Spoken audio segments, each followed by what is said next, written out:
analysis, expert discussions on trending stories in politics, business, socio-economic, sports, and documentaries. So catch all your bits on the happenings around the globe. Stay focused on the today on 18.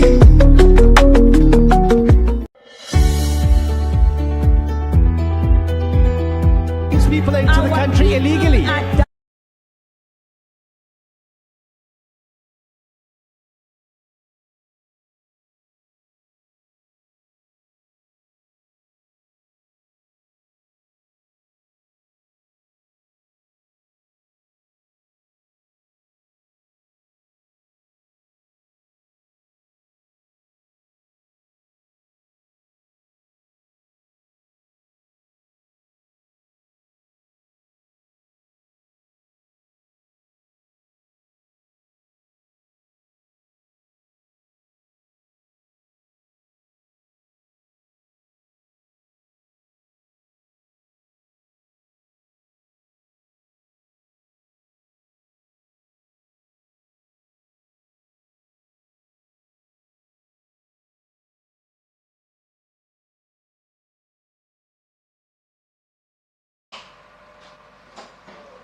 From the front pages that shape public opinion to the stories setting the national agenda, this is ATN Newspaper Headlines. We bring you today's major headlines, the facts behind them, they mean for you. We are open for sponsorship of the program, advert placement, news events coverage, and commercials. Watch us live on our website, www.atlantic.tv on Facebook and YouTube, Atlantic Television Network, Avo TV platform, Niger TV, Ifasec TV platform. You can also connect with us on our ATN socials by subscribing and share. Facebook and YouTube, Atlantic Television Network. Instagram and TikTok, Atlantic TV Network 1. And on X, Atlantic TV Net. Joining me today is Mr. Cyril. He is a member of the sports team. And today we're going to start the discussion from the Punch newspaper. Good morning, Mr. Cyril. Nice to have you back. Thank you. It feels good to be back. Right. All right. Punch news.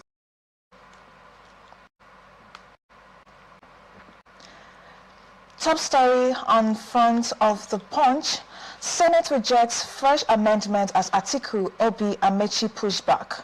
Opposition accuses APC of plotting against e-transmission of 2027 poll results, demand Electoral Act review. Presidency kicks.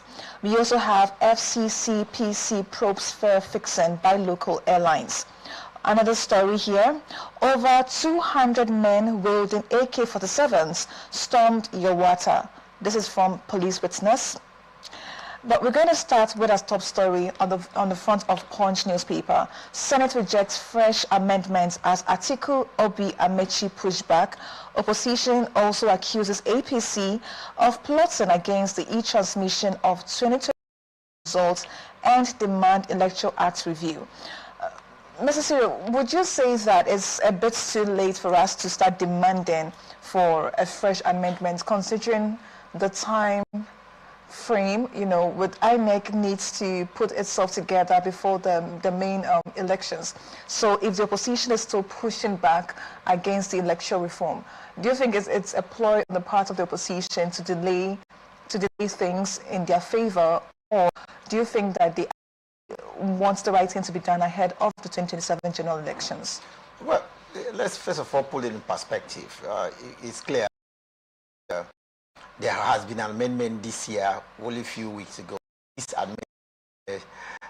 acts have now been signed, or the amendments have been signed to an act by the president. And for the opposition to come out now to still kick that there should be further amendment to what has been amended now is, for me, Rasi is crying over a dead horse, because as long as we know ourselves here in Nigeria, it's been signed and it will stay.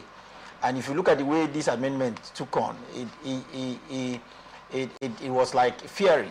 It took a force for it to be amended, for the and when it was amended, we went back to the same old story of having, election result transmitted a bit to let's say to about 75% manually, that the e-transmission of votes we will expect, because yes, there could be issues of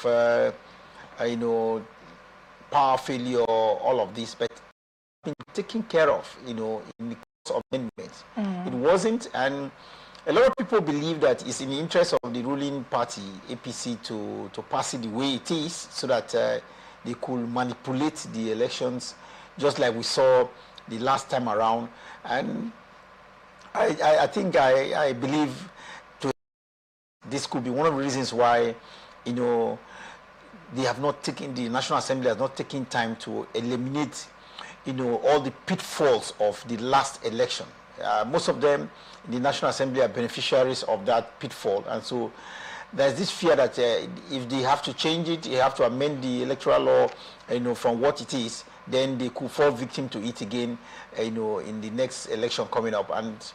But for the opposition leaders, yes, we saw Amechi, Atiku, and of course members of the civil society still kicking that what was signed to law by the president is not a proper amendment, and they should do yet another amendment. Yes, it's possible to do another amendment, but do we have a leadership of the National Assembly that is committed to being fair to all and not minding selfish interests? No, we don't. I have a feeling that that signing by the president a few days ago has put to end any change of electoral law leading up to 2027. Okay, but in terms of their sentiments, would you say it's justified? Because with the new amendment, the law shortens campaign period for police. Well, funding for the Independent National Electoral Commission will now be released 6 months before election, instead of the previous 12 months. I mean, we've seen how prepared the APC is. They've used their time in government to be able to solidify their position.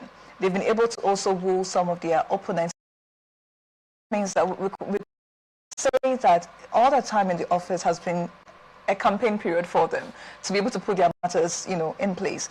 Meanwhile, the opposition, like the ADC, have been riddled with issues here and there, internal disputes here and there, and then they needed this period themselves there. So this new law amendment, the restriction, it goes against the opposition. So are they not right in trying to have the Senate or the National House of Assembly relook into the electoral reform, as it does not favor them? You see, in politics, especially at the top level of the National Assembly, it's about trying to get your point across in numbers. It is clear to everybody that the present National Assembly has more members, on the part of the ruling party than the opposition. And because of that, they use them to suppress the wish of the opposition. And that's the way it is said in the democracy of this nature. Majority takes the day, so to say. And if the opposition had not done their homework well, trying to lobby, the sensibilities of the majority, then there's nothing more done. It's a pity that we have a majority that is not thinking of the majority of Nigerians. They are just thinking about their party, not what will be landmark. For okay, well, in our tenure in the National Assembly, these landmark decisions were taken, amendments were done. They are more interested in coming back for another 4 years than posterity for the well-being of Nigeria. It's unfortunate the kind of situation we find ourselves right now. The elections, if you ask, we have 1 more year to the elections, or so to say.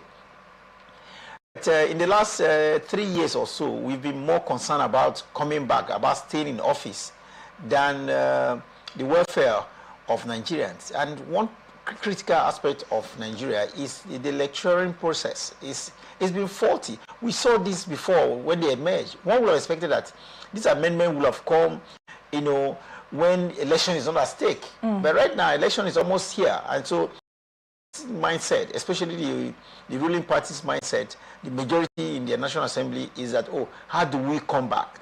You know, and anything that will make them come back is what they will go for now, and not proper amendment. I would just hope that we will have people in the National Assembly that are selfless.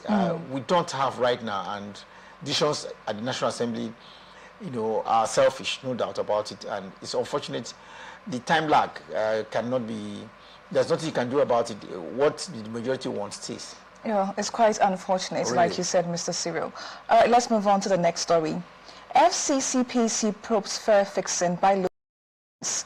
Yes, this particular story is it's personal to me because it's quite ridiculous how our local airlines have been able to manipulate prices in the market.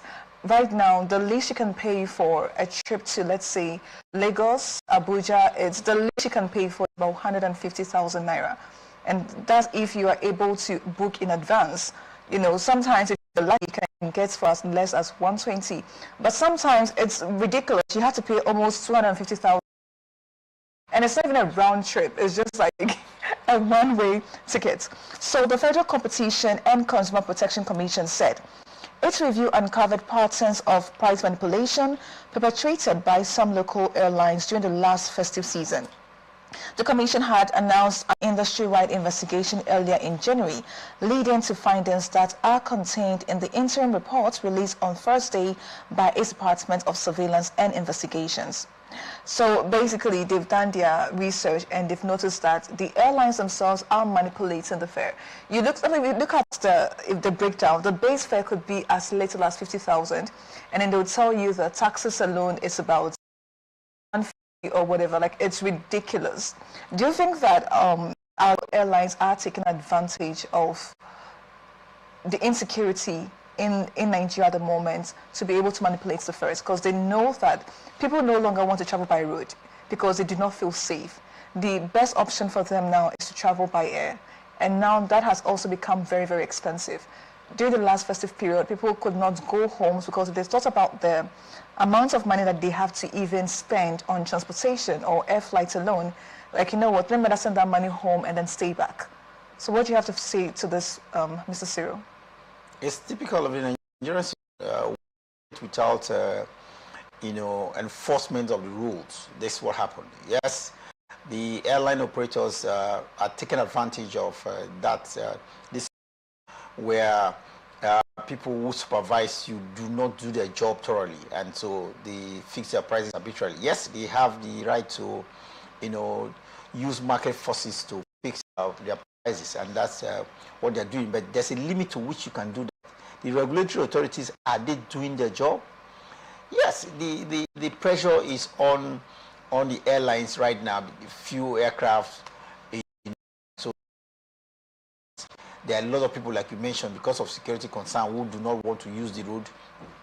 So the pressure on the few airlines, you know, there. Some of the airlines have just maybe 2 or 3 aircrafts, you know, across all the routes, you know, in the country, and because of the pressure, they now have to fit the price to the highest. Like we said, if you want to travel and you plan your trip, you could have the price out of a ticket, one-way ticket, for about 120,000. But even at that, you will notice that you may just have 1 or 2, 3, 4, 5, you know, reserved for that 120,000. And when you go to check, they tell you there's no seat available. But several seats available fee. So, like I said, it is implementing supervision of the rules. Who is supervising to ensure that these airlines do not, you know, just reserve seat for last minute where they are sure they will sell? And you just sell if you book on time, so it's going to be 120. The situation where you want to book on time, and you just reserve maybe 10 seats for just that purpose, then maybe the other maybe 50 or 60 seats are available for people who are ready to pay 250,000. What these sharp practices are not being checked. There are people in authority that is supposed to check what the airlines are doing. I'm sort of saying collaborate with the airlines to have these fares, at astronomical rates. So I think it has to do more of a supervision of what the airlines are doing, that is subject to market forces, and then the passengers or the rest of the country can begin to say, okay, we take relief from that. Of course, you see the airlines will tell you about the cost of maintenance, the cost of fueling and all of that. Yes, but let's be sensible about it. And for it to be sensible, for the airlines to be sensible about it, someone has to be on their neck to say, look, follow these indices, these parameters to arrive at a comfortable. It's not you're not on the losing side, but at the same time, not too painful for your passengers and members of the wider community who want to use your services. Like I said, if the regulatory authorities do their job, it wouldn't be at us what we are seeing today. Okay, that's true. We hope the regulators do the needful for the people of Nigeria. All right, let's move on quickly to Daily Trust. Top story, opposition rejects amended electoral act. Another story, bag of cement climbs to Naira. And then Sharia Council to US, you can't stop Sharia in Nigeria. Okay, Terrorists kill 22 in Kebbi, Adamawa. INEC shifts presidential election to January 16, 2027. Also, schoolmates celebrate Walida's release. And IPI urges new IGP to protect press freedom and harassment of journalists. And I think that's actually the story I want us to look at. As pressmen, it's actually beneficial to us to discuss. Mr. Cyril, you've been in this industry for quite some time, and I'm sure whether personally or through other people, your colleagues and whatnot, we've seen firsthand how the press or the freedom of the press is being suppressed. It's either we're being used as a political tool when we are intimidated, our voices is being oppressed, and then we're being tried to shut down. Do you think that the IPI urging the new PP to ensure that the freedom of the press is allowed, we are allowed to operate the way we are meant to, it's actually a very good call? It is, no doubt about it, and a lot of people are looking forward to what the new Inspector General of Police will do in terms of protecting the rights of citizens of Nigeria, including journalists. Intimidation and harassment has been a common feature in the past few years, and with a new administration, a new leader in the police force, he's come out to say that his immediate task will be trying to eliminate corruption from the police force. So if members of the police force are devoid of corrupt practices, I'm too sure that the rules in the land will be interpreted properly. But a situation where you have a corrupt police officer who is being used to truncate on the rights of citizens, including journalists, if they're not happen. So let's see how the Inspector of Police, Tunde Dusi, will be able to refine its office, because that is like he said, his main task will be to refine his office, because he believes that if there are no corrupt policemen and officers, security in the country will be top notch. We like I said the other day, we have police officers from Nigeria who were able to sanitize what happened in Liberia and some other African countries as well. We have been part of some Commonwealth forces, and we did so well in such a mission. And I believe if we have dedicated and corruption-free officers do the same, across the state where banditry and insurgency, terrorism is becoming common, and of course within themselves too, a situation where a politician will use to go and harass a journalist, or you see a corrupt businessman pay you money just to go and twist the law and ensure that it's not reported, which is the singular duty of the journalist. What does he do? Report what he's saying, because you don't want your evil ways to be made public. You now try to subdue the job of a journalist. It all boils down to and let me see how he can ensure his officers are of corruption are sanitized. If that is done, we show that the rules. What does the rule say? You have to allow the man to perform his job. His job is to, to report what he's saying. And if we don't have corrupt officers who turn the blind eye to what is good and look at what comes into their pocket, I'm sure journalists will be free to practice their trade, without hindrance. Okay. Speaking of which, I like when right. The new Inspector General of Police is saying that he wants to root out in the police force. Now, the international press is asking them to release detained media practitioners, and then calling for better treatment, especially those who have been reporting on the incidents in Kebbi State, let's just say the red zone here in Nigeria, because more often than not, we've seen situations where incidents are being underreported by the head of state of those places. But it's like you said, it's up to we journalists to ensure that the right is being disbursed to the people. Right. And in such incidents, these journalists are detained or harassed and what's not. So they are asking for the release of detained journalists who have been arrested and legally being detained by the police force. Do you think if the IGP should go ahead and do this, it will be a show of good faith? No doubt about it. That is the first step, because these journalists that have been were not detained with the proper rules. They didn't run foul of the rules. So detaining them in the first place was not necessary. And if you want to sanitize the system, go down and try to make right what was wrong before.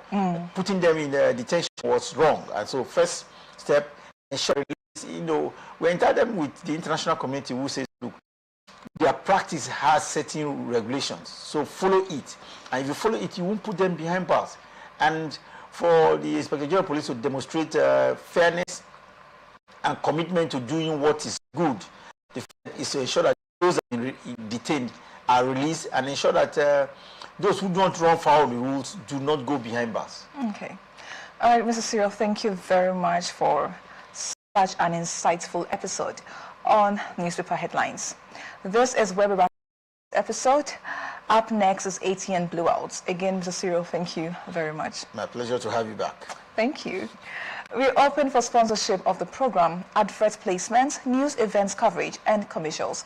You can watch us live on our website, www.atlanticnetwork.tv, on Facebook and YouTube at Atlantic Television Network, AVO TV platform, Niger TV, Ifastech TV platform. You can connect with us on our ATN socials by subscribing, like, and share. Facebook and YouTube, Atlantic Television Network. Instagram and TikTok, Atlantic TV Network 1, and on X, Atlantic TV Nets. Peace and unity are the pathways to progress. Thank you for watching. I am Antonia Asabel.